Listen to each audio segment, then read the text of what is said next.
জয়পুরহাটের পাঁচবিবিতে Iran, America ও ইসরায়েলের হামলার প্রতিবাদে মানববন্ধন কর্মসূচি পালিত হয়েছে।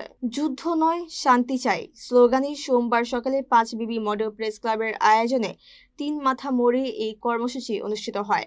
বদরুদ্দোজা সবুজের সভাপতিত্বে এবং সাধারণ সম্পাদক ইদ্রিস আলীর সঞ্চালনায় মানববন্ধনে স্থানীয় সাংবাদিক, শিক্ষক ও বিভিন্ন সংগঠনের নেতৃবৃন্দ অংশ নেন।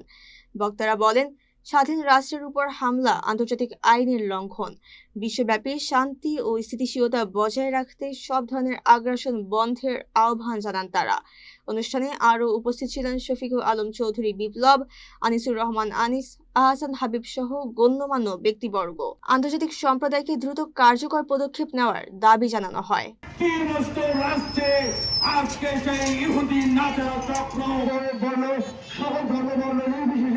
সবাইকে ঐক্যবদ্ধ আমেরিকা, ইসরায়েল ধ্বংস হোক, নিপাত যায়।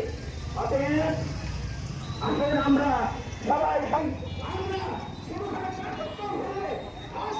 আমি আমার বক্তব্য শেষ করছি। আমরা প্রতিবাদ জানিয়ে তাদেরকে, সেই শয়তানদেরকে, নেতানিয়াহুর মতো শয়তানকে আমরা হয়তো এখানে ভেঙে দাও, গুড়িয়ে দাও।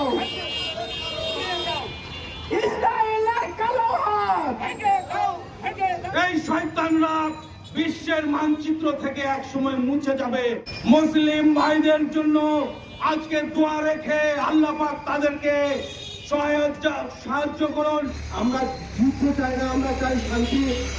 বিশেষ করে বাংলাদেশি যারা আমরা মুসলমানরা আছি, আমাদের ৪৭টি দেশ ও মুসলমান সারা বিশ্বে আছে। এই আমেরিকার ডোনাল্ড ট্রাম্প এবং ইসরায়েলের এই শয়তান, এই দুই শয়তান মিলে তাদের প্রথম টার্গেট থাকে কোন মুসলিমদের জন্য সুপার পাওয়ার হয়ে।